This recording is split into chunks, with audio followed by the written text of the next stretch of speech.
അഹമ്മദാബാദ് വിമാനാപകടത്തിൽ മരിച്ച രഞ്ജിതയുടെ മൃതദേഹം ജന്മനാടായ പത്തനംതിട്ടയിലെത്തിച്ചു. രഞ്ജിത പഠിച്ച പത്തനംതിട്ട പുല്ലാട് ശ്രീ വിവേകാനന്ദ ഹൈസ്കൂളിൽ പൊതുദർശനം തുടരുകയാണ്. സംസ്കാരം വൈകിട്ട് വീട്ടുവളപ്പിൽ നടക്കും.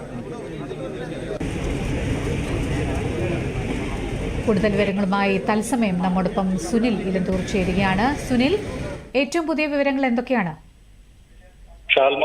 രഞ്ജിതയ്ക്ക് അന്തിമോപചാരം അർപ്പിക്കാനായി സാമൂഹിക, രാഷ്ട്രീയ, സാംസ്കാരിക രംഗങ്ങളിലും പ്രമുഖരും സാധാരണക്കാരും അടക്കം നൂറുകണക്കിന് ആളുകളാണ് വിവേകാനന്ദ സ്കൂളിലേക്ക് എത്തിച്ചേരുന്നത്.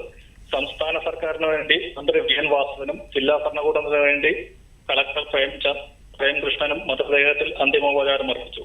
വിമാനത്തിന്റെ വാർത്ത ഞെട്ടലോടെയാണ് കേട്ടതെന്നും നാട് ഇനിയും ആ ഞെട്ടലിൽ നിന്ന് മുക്തമായിട്ടില്ലെന്നും മന്ത്രി വി.എൻ. വാസവൻ പറഞ്ഞു. രഞ്ജിതയുടെ അപകടം വേദനാജനകമാണെന്നും കുടുംബത്തിന്റെ ദുഃഖത്തിൽ പങ്കുചേരുന്നതായും അദ്ദേഹം പറഞ്ഞു. രഞ്ജിതയുടെ മൃതദേഹത്തിൽ അന്തിമോപചാരം അർപ്പിച്ച ശേഷം മാധ്യമപ്രവർത്തകരോട് സംസാരിക്കുകയായിരുന്നു അദ്ദേഹം. ഇന്നുച്ചയ്ക്ക് 2:30 വരെ വിവേകാനന്ദ സ്കൂളിൽ പൊതുദർശനം കൊടുത്തു. തുടർന്ന് രഞ്ജിതയുടെ ഭൗതിക ശരീരം വസതിയിലേക്ക് കൊണ്ടുപോകും. അന്ത്യകർമ്മങ്ങൾ പൂർത്തിയാക്കി 4:30 മൃതദേഹം വീട്ടുവളപ്പിൽ സംസ്കരിക്കും. ശരി സുനിൽ, പത്തനംതിട്ടയിൽ നിന്നും സുനിൽ ഇലന്തൂരാണ് വിശദാംശങ്ങൾ നൽകിയത്.